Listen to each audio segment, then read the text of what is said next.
with a caveat, I may bounce out of this just to zoom in on a particular item on a screen, show you how that works. I can do this and you can see things that I'm moving around here, like James Buchanan in honor of the Buchanan presence in Lancaster, and of course the logo. So I may do that from time to time. On the opening screen here, you do see the email and phone numbers and a personal website that I'll chat about just a little bit as we go along. This full presentation will be on the Lancaster County website. Give it a day or two to pop up. I've made a couple of changes, Charlie, since I sent you an earlier version. I am open to taking phone calls or emails with any questions you have on this or related subjects. That's fine with me. The 1928 4th Bureau's on special booklet paper. There's a lot in that title.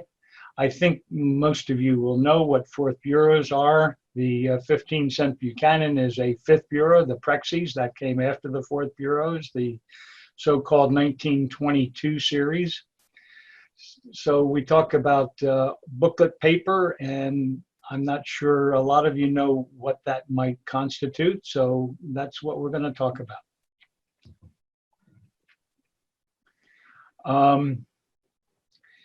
The Scott Specialized that came out last October, and I've given this talk once before, but the 2020 Scott Specialized Catalog was, for me, the culmination of many years of pretty intense work. And this is the point that in a live presentation, I hold up the catalog and thumb through it. It weighs about 9 pounds now, so it's a weightlifter's delight. But it was special to me because it was my first centerfold. And having a centerfold in a magazine like the Scott Catalog is a lot better than Christie Brinkley or whoever shows up in some of those other magazines. But this was a project that I really had started working on about 10 years ago and introduced the subject to the Scott Catalog editors right around the period of 2015, and met with all of the expertisers and folks in New York at New York 2016 with the idea that this really should be a catalog issued series of specialty items.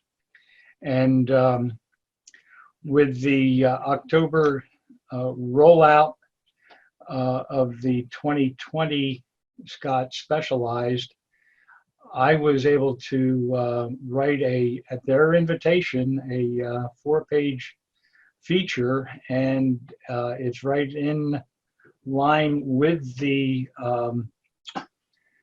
4th Bureau issues. You can actually see page numbers in the catalog. It's pretty upfront, pages 66 through 69. And it's a concise presentation, but having gone for brevity, it's pretty detailed on how to identify these things and what they are and how they came about. And I'll talk about each of these paragraph bullets, the introduction, background, the rationale, some of the historic development and identification through the next few minutes. The rest of the article, there were not only the 4th Bureau issues, but it was well known to earlier specialists that C11, the Beacon, the airmail, E13, the 15-cent special delivery in 1928 era, and the reason I got into it, the special handling stamps of 1928, and I'll give you a brief summary of how that all came into being. The introductory section in the catalog, written by Jay Bagalki, the chief editor, speaks about after research and documented proof, which you certainly have to have for getting something listed in the catalog, the Specialized now shows these stamps of 1928, and it includes all the varieties from Scott numbers 563B subletter through the special handling series, the QE3B in that catalog. 11 stamps altogether, and they're only in the U.S. Specialized catalog. They will not appear in the regular catalog. They have been featured in the Durland catalogs, and I'll talk about why that occurred briefly as we get into it. Excuse me. The big deal is the fact that, and I asked Jim Klutzel, I said, they don't add many these listings for what we'll call classic stamps, classic being front of the book stamps, Charlie, not the 19th century classics.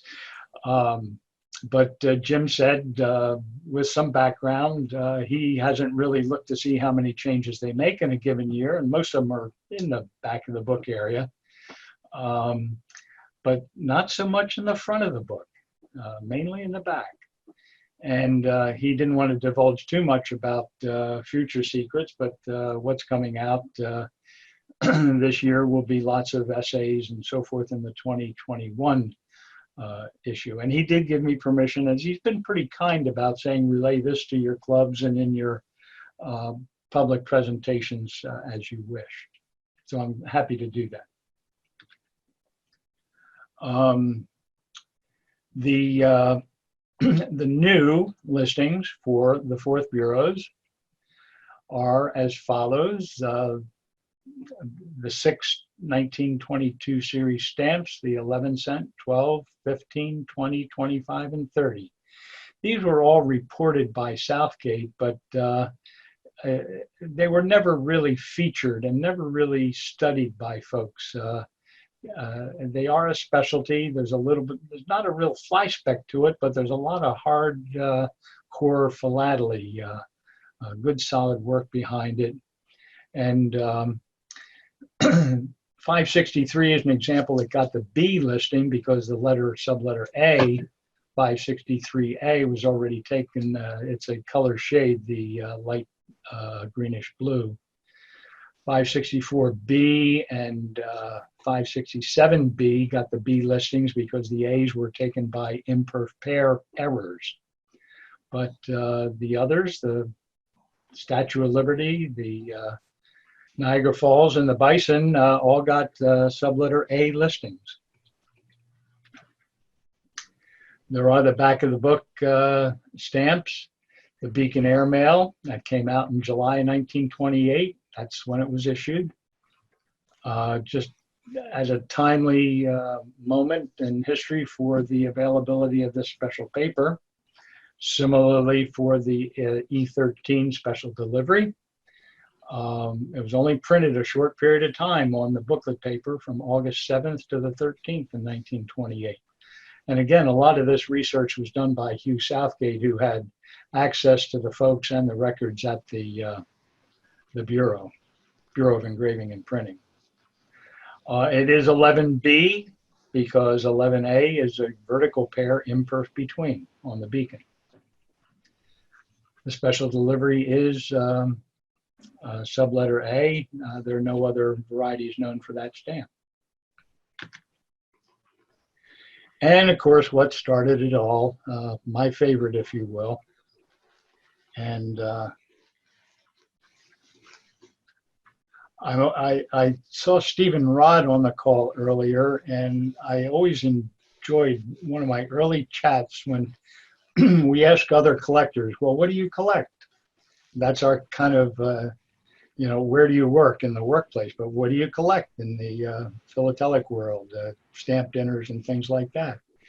And I told him I collect these special handling stamps. And he says, well, okay, and you've got a 6-frame exhibit of special hand. That's like, what, 4 stamps? And you've got 6 frames of exhibits. So the curiosity was, and I started working on this in the early 2000s as I was leaving work and got back into stamp collecting full time. I was having some fun with back of the book stamps, and these in particular. So this was the full cycle now, bringing these special paper variety, special handling stamps into full catalog listing.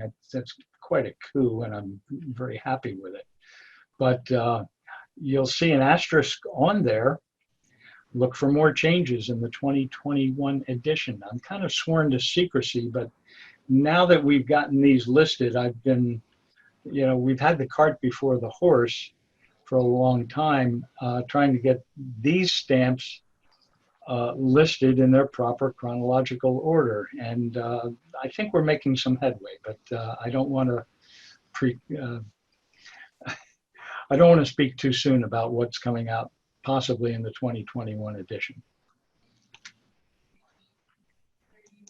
There's good rationale for listing these stamps in the specialized catalog.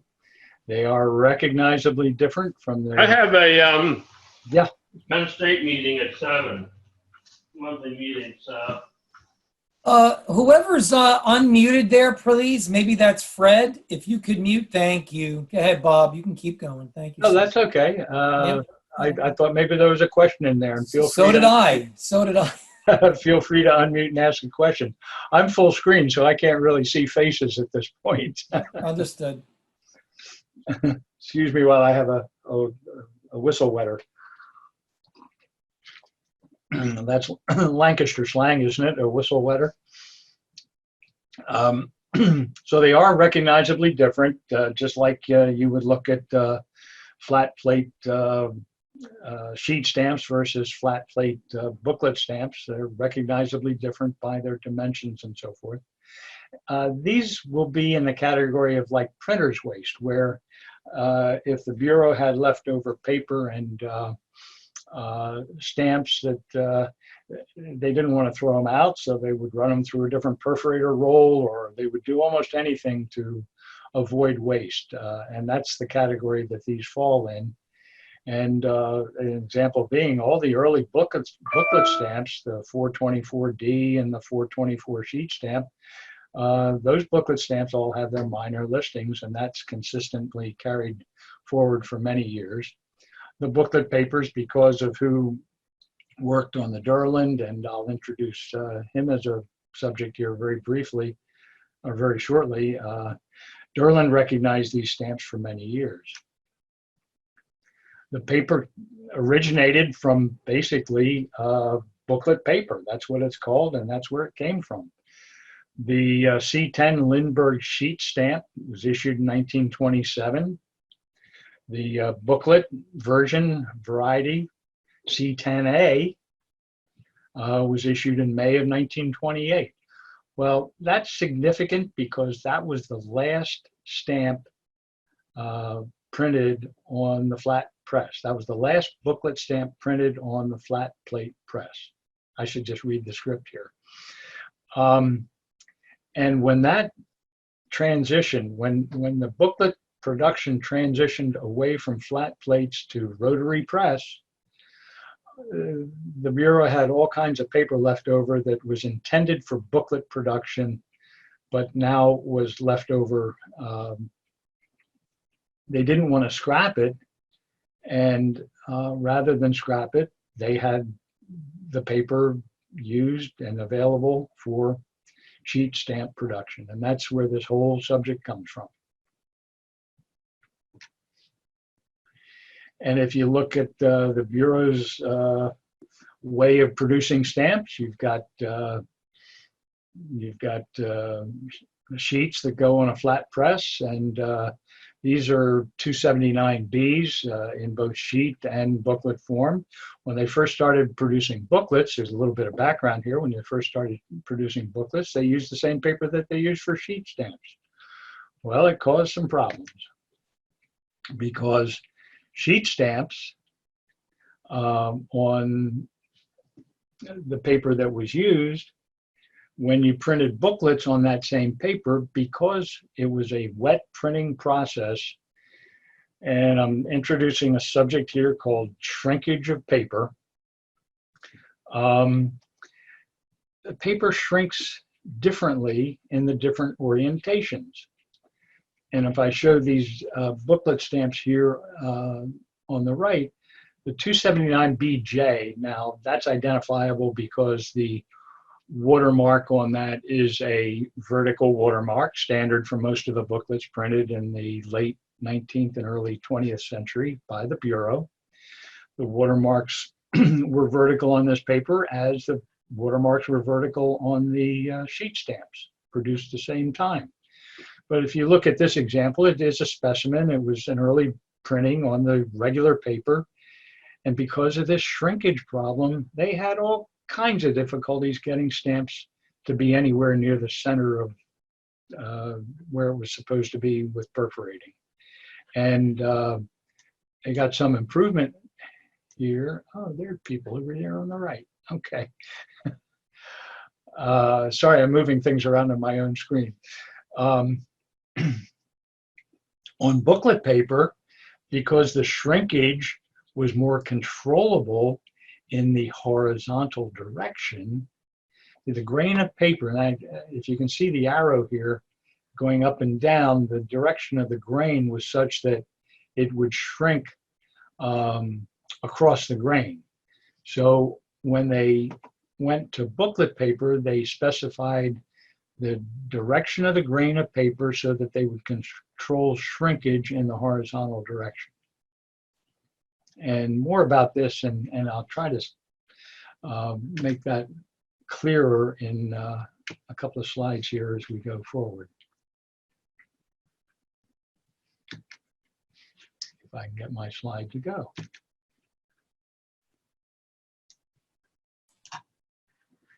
Hey, Bob, while you're doing that, trying to move the slide, and you could answer this at the end, but it's just to tee it up in case you're going to get to it. The BEP didn't just print during this period stamps here in the US, right? They did some canal zone, and some of these same things were used there and overprinted, for example, like, you know, the 12 cent by the Brown 76 canal zone, right? That had that on. Yep. And if you've identified it here and called it out and given it unique that they did some batches on this booklet paper, yep. And maybe you'll get to this, were then the same stamps also on booklet paper found with the canal zone overprint of the same type, you know, because they might have done that there as well. Did those ever make it there? Were they ever overprint? Because the BEP did that there too, right? And there might be others. So if you're going to get to that, I'll wait. But if you could maybe answer that, that would be great. I don't have a slide on that, but I do have an answer for you. And I've got Dick Bates working on it, and he's going to write that up. Okay. We had a plan forward to talk about getting that written up. Canal Zone met at NOJEX last November, and we all agreed Canal Zone would be a better author for that than yours truly. So I think he's working on that, but to answer your question, none of this booklet paper in 1928 was used by the Bureau to print territorial stamps, specifically Canal Zone. And okay. The 30-cent bison is a great example, and I think that was the closest one that we came to. But he had publications with printing records and dates that indicate that it was not printed on Canal Zone stamps. Okay, great. Thanks for that clarification. Appreciate it. I'm still not advancing a slide here. What's going on? Well, we could see the identification. There you go. Now it just okay. Yeah, we saw identification, which was the next slide from before, if that's where you want to be. Yep. Well, and this is what we were talking about, shrinkage, and what I tried to cover when the booklets were up. But the sheet stamp paper was specified with a vertical grain, horizontal specified then because of centering issues with a horizontal grain. And that shrinkage is 4 times greater across the grain than it is with the grain. You see it with paper towels and all kinds of things that we associate with absorption and shrinkage and drying rates. And I'll have more on how you can see this with the stamps in later slides.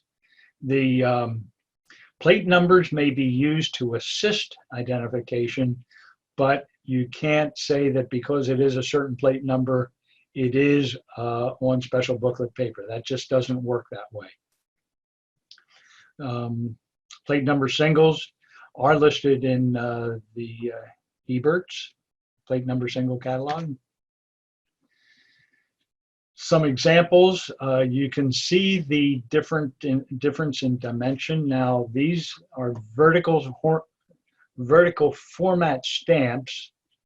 So the paper grain, the grain of the paper runs horizontally on these so that they shrink vertically and not horizontally. That way they can control, well, this isn't about centering on these. This is using leftover paper. This is about identification.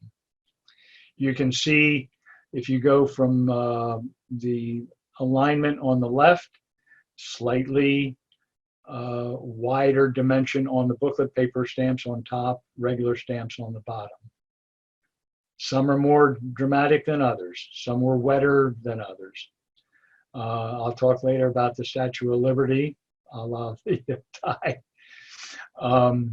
That's the toughest one, and that has a different frame than all of the others. So for some reason, that's got a little tighter dimensional control on it. The close-ups on those same stamps, you can see magnified, and these are pretty easy to identify if you have a template with you, and I'll show you some of those in later slides, but basically they're pretty easy to identify, especially these fourth bureaus. The 15-cent, you can see that's a little tighter, and I will talk about the margins in here too. You can see this is almost just a frame line separation here. That's how narrow that identification is. And the fact that these gaps can vary from top to bottom on the plate layouts, that may have some impact on the identification also. So you really have to have not only the knowledge, but some skill and work at it, like being a good stamp collector, like we all are. I use the term dyslexic nightmare because you've got the grain orientation being horizontal or vertical, and then you have a stamp orientation. The 20, 25, and 30-cent stamps are horizontal format stamps. So to be consistent with the way I measure these things, I usually turn them in a vertical format. I just turn them sideways so that the grain is going to be running this way as it did on the lower denominations on the horizontal format stamps. So here's a 20-cent, and it's wider, the special booklet paper on top, wider. Here's a 30-cent is wider. So you can see the same plate number on these two, so they're not plate number identifiable or specific. When you get to the special delivery and air mails, because they're wider stamps, they're easier to identify in general. So you can see the difference here. The special booklet paper is on the bottom just because it shows more nicely for the graphic. Up here it's on top.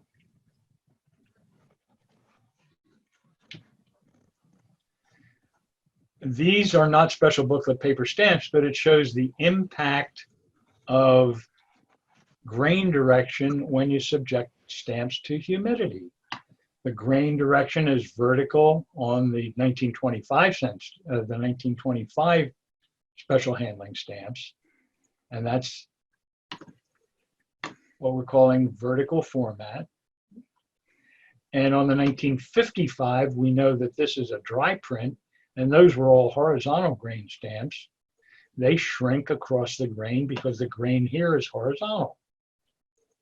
And this, I later found, is probably the easiest way with stamps in hand to identify direction of, and confirm actually the grain direction, so that you know on the candidate stamps if you've got special booklet paper or not. Just because this is horizontal grain, the 1955 stamps, you can identify dry paper so many other ways. But I'd like to tease my nephew when we get together. He calls the booklet paper the shrinky paper. Hey, Bob, can I ask you, I mean, Go could you ahead. simply, if you have a stamp in hand like that and you're not sure, could you just, I mean, increasing humidity, you can do it a couple different ways, but if you huff on it, right, with your warm breath enough in your hand and you hold it, will you kind of get the beginning of a curl that might help you kind of Pretty much. hone in, right? Is that true? Pretty much. Pretty much. And I've got a couple of easy demos. Did you see the Philadelphia, the gathering presentation? Oh, yes, of the other course. time. Yes. Correct. Because You'll do that? Okay, great. Thank you. No, I won't. I can't do that live. Oh, you can't. Uh, That's right. That's right. You can't. but I have some mock-up examples of how that works. And All right, excellent. you can take All a right, whole good, thank you. tray of, actually, I have a little demo. I'll get to that. All Probably right, not great. Thank you. too far down the road here. This was, I call this a tribute to Wallace Cleland because he tuned me in and gave me the challenge to prove that the special booklet paper was used on special handling stamps. He wrote about it. He hypothesized that that was the case, but he challenged me to try to prove it. And in fact, long story short, I proved that not only special handling was printed with special booklet paper, it turns out all of the 1928 production of special handling stamps was done on special booklet paper. And I wouldn't have done this without Wallace's challenge, and great guy that he was. I was posing some of these. I couldn't figure out the difference in wet prints and dry prints. And I didn't know that what the dealers were telling me was all wrong. I had all of these stamps in what are now identified as 1928 wet prints. And I had all these stamps now I know are the 1940-41 era wet prints. Dealers were calling all this dry prints, and they were calling this wet prints. But this was all wrong over here in these stamps because they had never seen dry prints. The dry prints were only run for a short period of time in 1955, October of 55, almost never used on mail because they were all the packages were being shipped by Prexys and other ordinaries paying the parcel post rates. So dealers had never seen dry printings, and they were calling these stamps dry prints. And this was just, they lumped them all together. It's the back of the book. They didn't care too much, but it was driving me crazy. And Wallace had theorized that he knew the difference, and he was theorizing that these were different and got me to prove it. So this was Washington, 2006, the International. The U.S. Stamp Society dinner was held at the National Postal Museum downstairs. I met Wallace. Wallace is here on the left. He was holding court with that dinner in Washington, telling stories and jokes, but he really knew his stuff. He edited the Durland. He had been a contributor to the U.S. The Specialist, the Journal of the U.S. Stamp Society. And I had already signed up for a COIL course that Ken Lawrence was taking, and the summer seminar, that might have been my first summer seminar that year or the second. But anyway, I was able to chat one-on-one with Wallace and then and later with Ken on these stamps. And that's how it all started.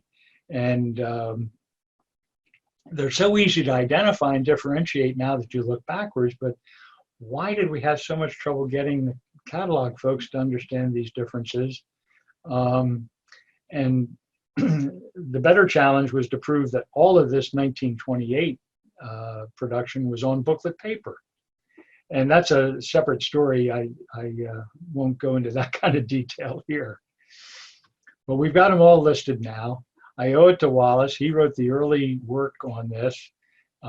He speculated that more of these special handlings should be out there, but there are very few of them. These the E13s were only printed for about 10 days in August of 1928. So they're probably the rarest of the special booklet paper stamps.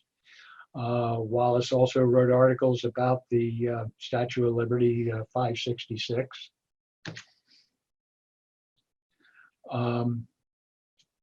Here's the difference in one of the plate blocks that I was able to secure at Bob Markovitz's auctions.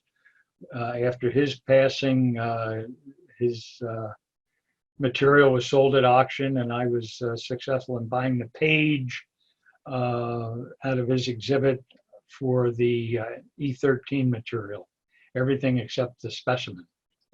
But that was the only known, at least we knew where it was, the one of two known E13 plate blocks.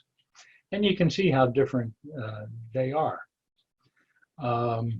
Wallace speculated he didn't know where the one was. It was reported by Southgate back in 1940. We still don't know where that one is. In terms of identification, let's use an easy one like E13. I say cut a template, and I have one E13 with a heavy thin and maybe a little off center.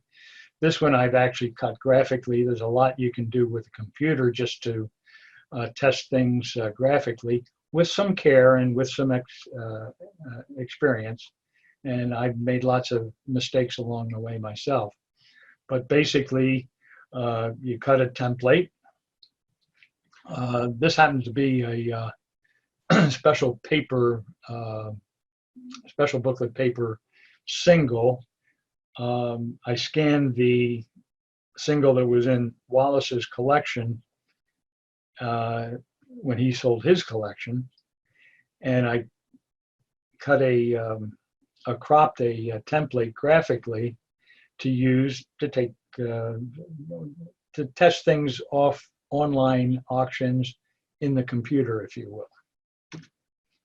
And the idea is pretty simple, and this is one of those examples where it's going to go out of the slideshow presentation to say, you take the template, you take the image that you may have, and you've got to be careful not to change the aspect ratio or change the image in any way. And I've done a summer seminar presentation on this, but you take the image and you just slide it over the candidate.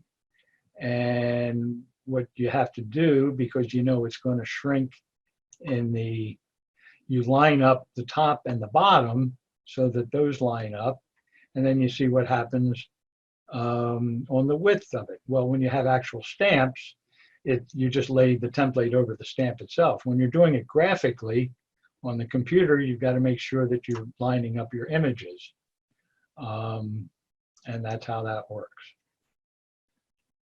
A million questions I know on that, because every time I do a demo on it as a show, it happens that way. And this is what the slide looks like when you're done with it, but that's what we did in the previous slide. Oh, I got to do that. And then I say tricky because I thought, and let me go back to full screen here. Let's do it here. This is a bigger image, I guess. I submitted this for a certificate and received a certificate because dimensionally, if you look 3 stamps wide, plate block superimposed on another one, they're lined up over here on the left, vertically, and dimensionally, when you get to the right, it looks modestly wider. So you'd say on a dimensional basis, that should be a special booklet paper plate block. Ding, ding, because that's a rare stamp. I have a certificate on that. As I studied it further, and I have to ask myself, is it different or the same? Well, it didn't pass the humidity test, and we'll talk about that in just a minute. But I don't, even though it's got a certificate, I don't think this is on special booklet paper. Graphically, again, these were scanned at the same time. Actually, they're scanned together. So I took the same size blocks and compared them, duplicated them, and now I can blow this up a little bit maybe. When you go from stamp to stamp and move from side to side and so forth, oh, I went too far. Now I'm in trouble. That's the beauty of live TV, right? We're gonna go up here. I really did go way ahead, didn't I? No. Let's go back to full screen. Yeah. Sorry about that.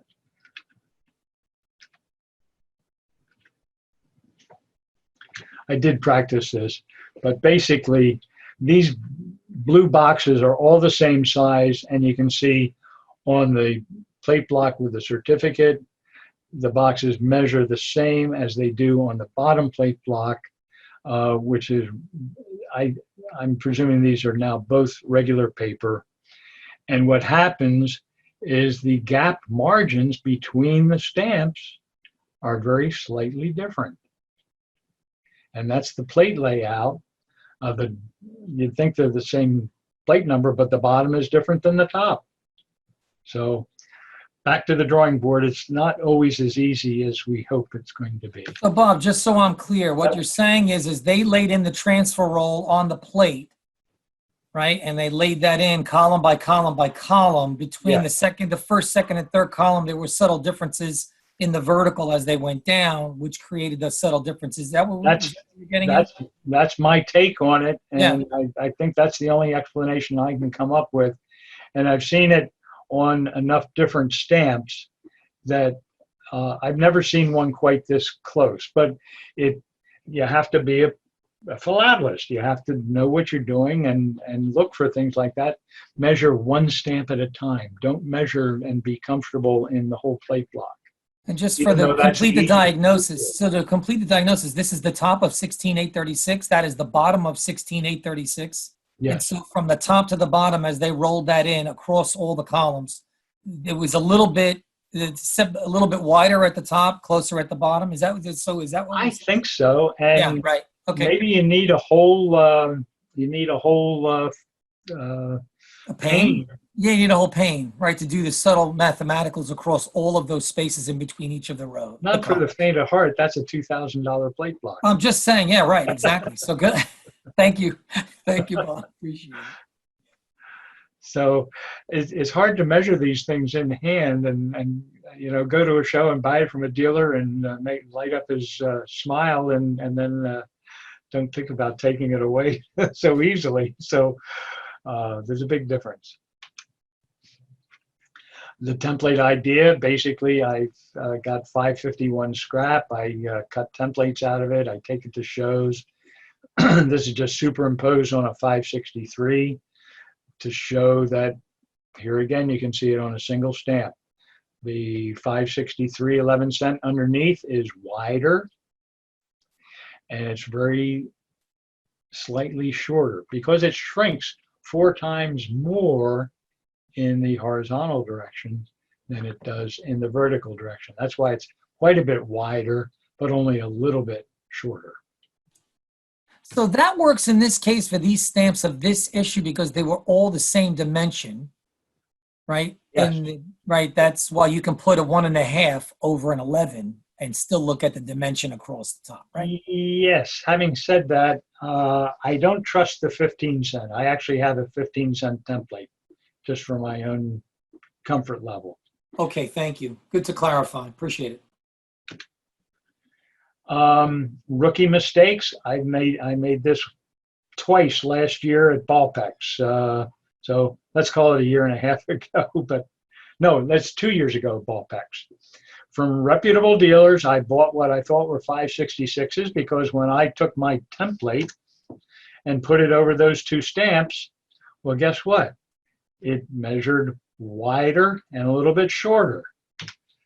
So I bought them, but I didn't do the perfs. I didn't do the stamp collecting part first.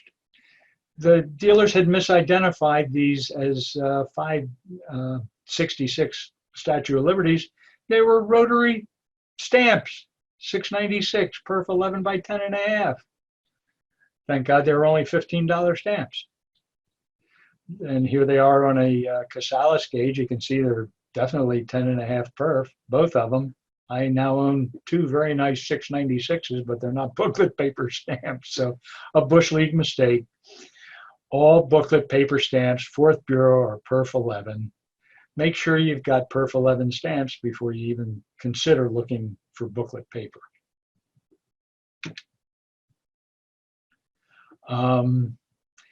The graphic analysis I showed earlier works very fine if you have a little bit of practice. Make sure, and I'm going to go out here again and try this once more. Oh, we're still in, I see what we do here. We go down this way. And you can take a template and overlay it top to bottom, and then see how it measures side to side. And that looks like a regular 566. But the thing you have to make sure you're being careful of is that you don't change your aspect ratio. I think I've got this locked, and if I don't, I'm going to screw this up, and it doesn't matter because it's my presentation. Yeah, I screwed it up. If you don't lock your aspect ratio, then any measurement you do graphically is not going to do you any good, because and that's a whole graphic subject that's separate and beyond the scope of tonight's discussion, but I'll just go back to where we were and leave that as it was. But if you overlay it, you can modify it from corner to corner by using your aspect ratio. But if you change it this way, you screwed up the whole process. And that's just a cautionary tip that was learned the hard way again. So Bob, can I ask a question? Because you might not have a template with you. You might be at a show, you go through the diagnosis, you know it's a fourth, you find it's perf 11. You don't have the computer technique when you're at a show or sitting or looking through, but clearly there's a X amount of millimeters difference, right? That if you have a good straight edge with you, or a nice, a high-end ruler that's precise, you should be able to lay it on fairly consistently and I do would that say that way, or no? I guess you should be able to, because I've never actually done that, so I don't have a database record to say, yes, it's 22 and a half versus 22 and a quarter millimeters, or whatever some of those measurements might be. But ostensibly, you should be able to do that. Now what did I do? I clicked something. Thank you for that. Because now you're going to make me go and try that and get a few differences out between the normal and booklet and see if there's a range of millimeters right in that direction. Okay, thank you. Okay, I think we're back. I mentioned the 15, I think, is the most challenging. Let me go back up here again. And here again, you can see the tolerances can be very close, just a frame line. So related to your previous question about measuring millimeters, I like to use templates. I like to use real stamps for perforation gauges rather than a perf gauge.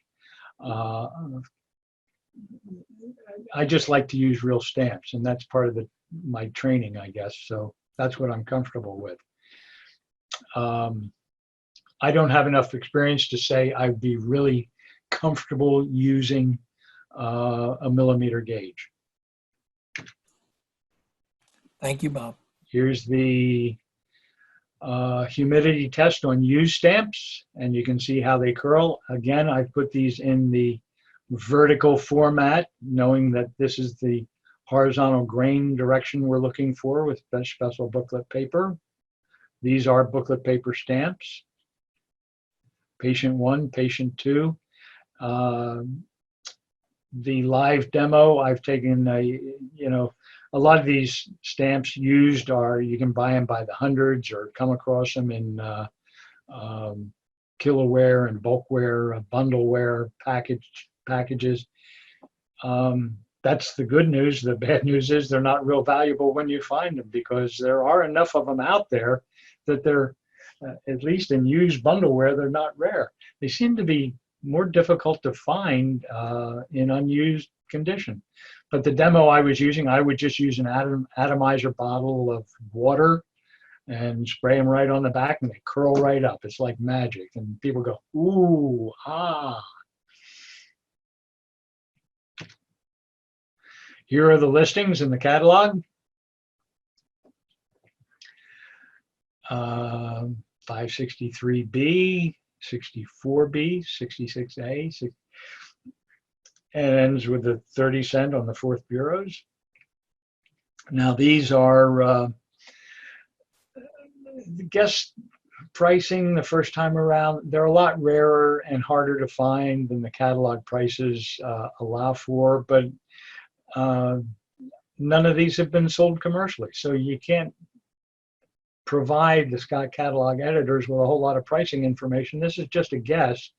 And to start out with, the unused stamps run about twice what their regular paper counterparts would run.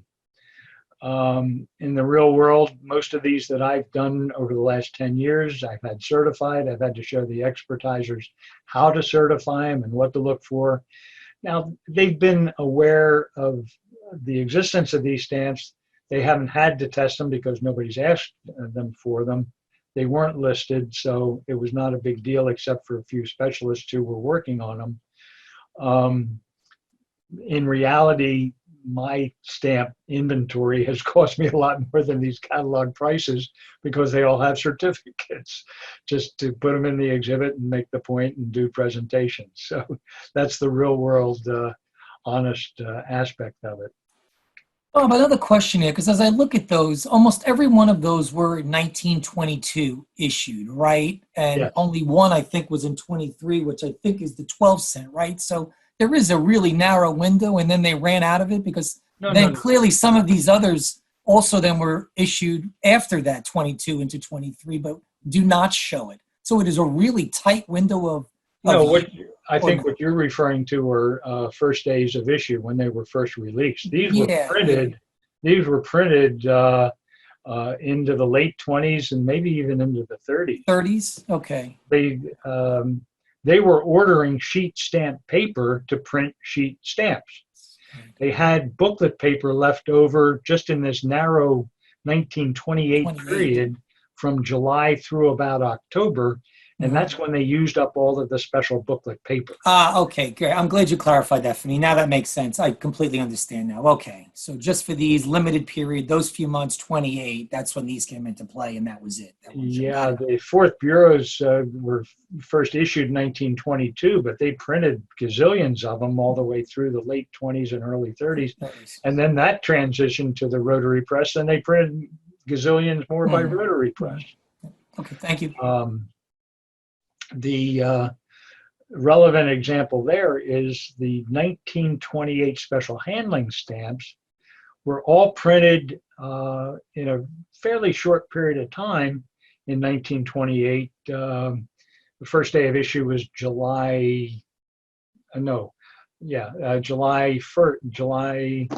25th for a July 1st rate change. And they printed all of the special handling stamps from early June for that delivery date in July. They printed all the stamps they would need for the next 12 years in that short period of time. And all of the 1928 production of special handling was done on special booklet paper. That's all the paper they used for that production. And then they didn't print it again until 1940. When they used regular paper, the sheet stamp paper. Thank you. Thank you for that clarifying. Appreciate that, Bob.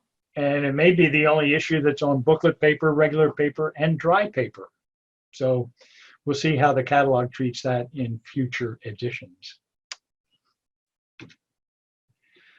The beacon, there's the B on booklet paper. It's a $9 stamp versus a $5.50 stamp. Straight hinge mint stamp, but it's harder to find than that. I think we're just kind of guessing at starting prices on these things. We know the special delivery is the hardest one of these to find, and the plate blocks are rare enough that they're not even priced because they haven't traded. None's been sold. I actually bought a special booklet paper 12 cent on eBay, and it was listed as a 564B. I couldn't believe it. And it was properly identified and everything, and it wasn't outrageously exorbitant. So somebody's looking at it. This is the official slide for now for the catalog the way it lists. I did put an asterisk on it, so watch your 2021 when it comes out, because there may be some changes in the works on these stamps finally. But we have them all three identified and recognized by the catalog, the regular, the A, and the B. They may just not be in the right chronological order, and that may be changing, but I can't say any more about it. But can you say why why the 25 cent? Maybe you said that earlier. The brief history on that is 25 cents was the first rate for the stamp, and that was printed in 1925. Okay. Was the only stamp and the only rate, flat rate, all weights, all distances. And then they instituted a weight category in 1928, and that's when they issued the 10, 15, and 20 cent stamps. The 25 cent stamp was recalled, maybe one of the very few stamps ever recalled and redeemed. You could turn in your 25 cent stamps for 10, 15, and 20 cent stamps to be used for special handling. Yep. Just another quirk of those stamps. Thank you. Drawing near the end here, oh, there's a dot on the T. That's a rare stamp. That's a good one.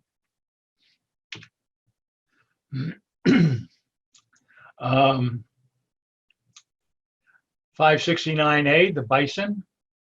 Remember that in the previous slide? There might be a future program there. All right, you got to come back for that one, Bob. I see what you're doing. All right, that's a good teaser, my friend. Look at that. But with that, I'll take any questions you have and so forth.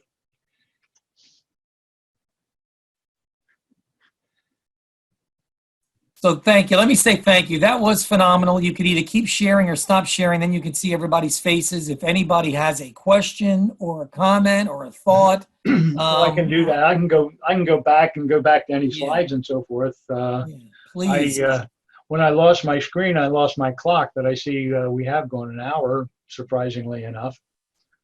Well, that's because I interrupted you, Bob, 7 times. I apologize. You know, hey, I've always I have a question. Would Go ahead, Paul. the Scott's albums have spaces for these new varieties? You know? My guess is, I'm pretty sure I can say unqualified no. Okay. They don't have spaces for lots of things. They seem to have a space for a C3A, but they don't have a space for a 564A. Okay.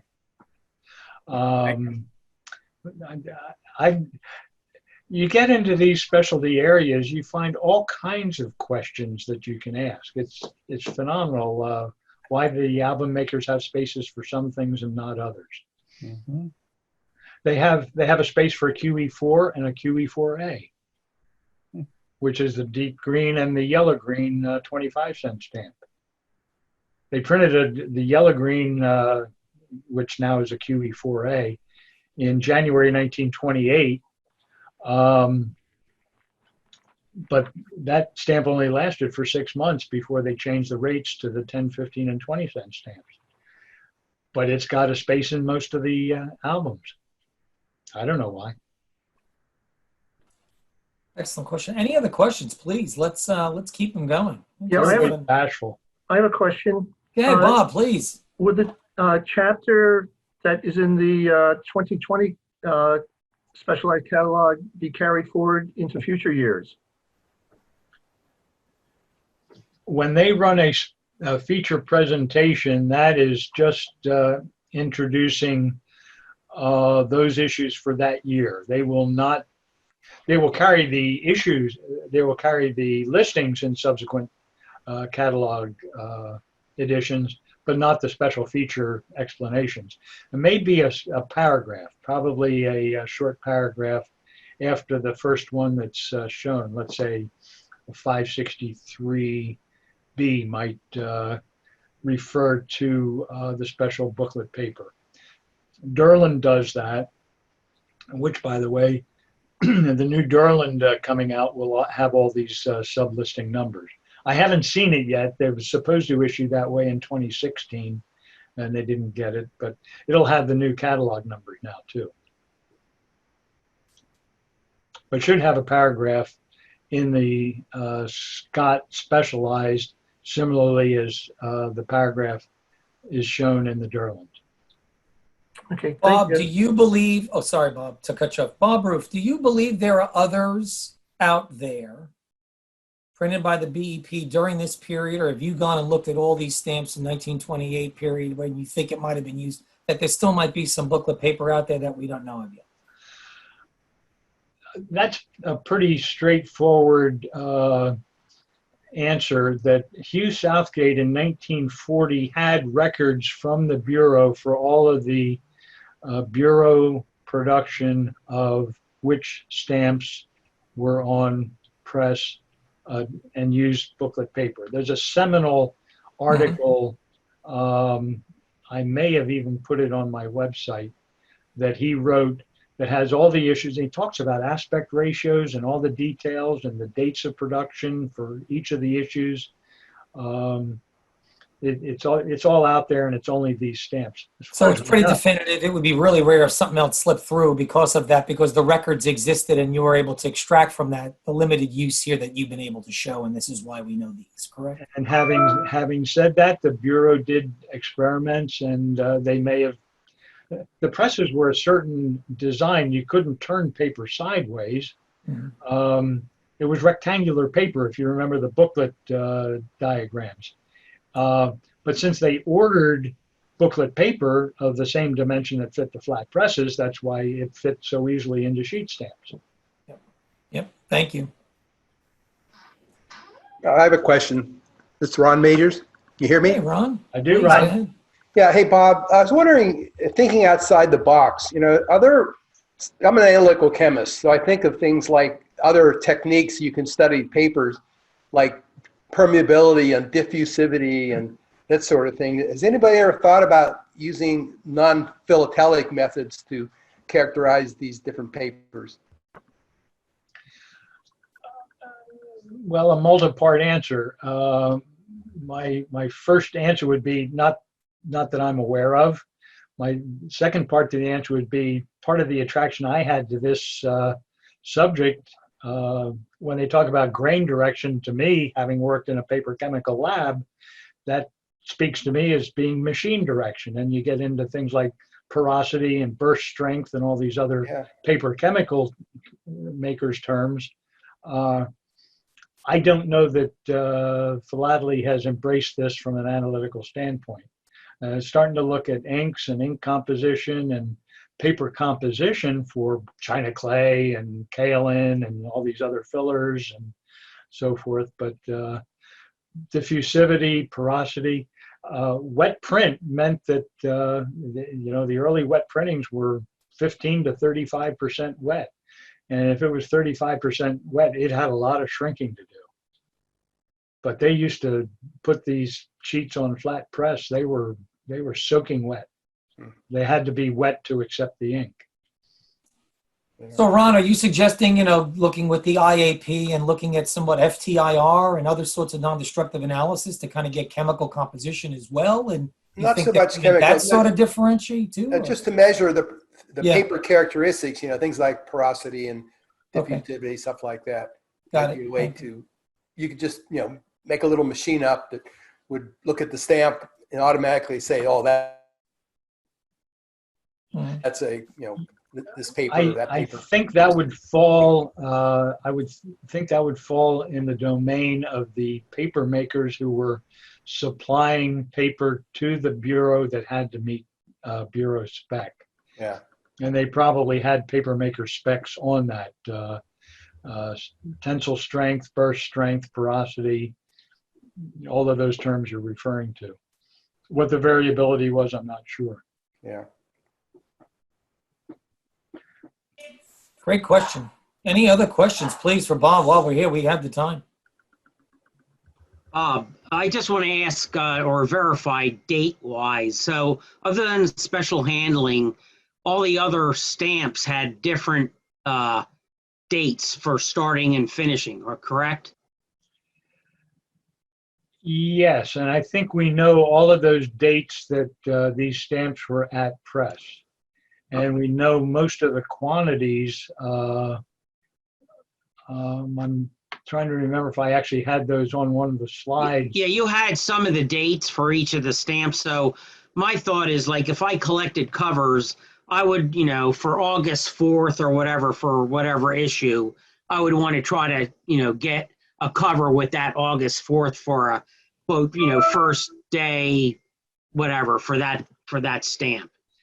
Yeah, Mark, I would say you can do that. And I would look late 1928, early 1929. The most success I've had finding stamps on cover have been, believe it or not, flown covers, event covers for the Beacon, and also ZEP covers with some of the Fourth Bureau stamps on them, because the dates fit. And these stamps were out in the marketplace in late 28, early 29. These are ordinary stamps and got used up pretty quickly. So your windows that you're looking at date-wise are probably pretty narrow. But let me Okay, add, Bob, great. too, to clarify, Mark, that's a good question, too, because, I mean, most of these are on the higher values as well. And we know they printed those, obviously, in substantial amounts, but they also saw pretty good use, right, from a quantity perspective, even though they're, because you mentioned the numbers and you kind of know the how many were produced, right, over X amount of time, or at least when they were going to print. Doesn't that help then from those numbers to kind of get more closer to ascribing what you would think would be of value to them? Because if you know it's a narrow window and they printed these for a decade or 2 decades, and they only use that for a certain amount of time, you can kind of get the relative percentage of how many you think are out there. Is that correct? And that would then maybe help to put a value or some sort of scarcity rarity number on it. I'm just trying to ask if that's something that you think is possible or not. Well, let's put it this way. I've looked for these at a lot of shows that I've attended. I'll attend 4 or 5 shows every year, and look pretty seriously for these stamps, both on and off cover. And I'm looking at an earlier slide on my own screen here. Let's pick the bison, okay? 42 million stamps were printed. About 15% or 280,000 were on booklet paper. But this subject wasn't even reported till 1940, and these stamps are long since gone or collected or in albums. So we're just looking backward and trying to find them now. Let's say from 1940 to 80 years later, through that entire period. How many specialists were out there looking for these and keeping them? Well, Bob Markovitz and Wallace Cleland and a whole bunch of U.S. Stamp Society folks. I've seen them in some collections that I've seen up at APS, for example. But they're a specialist. It's like how many people fly spec. So it's I do. So I know. I know. Probably 3/4 of the people on the call. Yes. So, Thank you for that. Thanks. Any other questions, please? This is great. Great dialogue here. Great questions.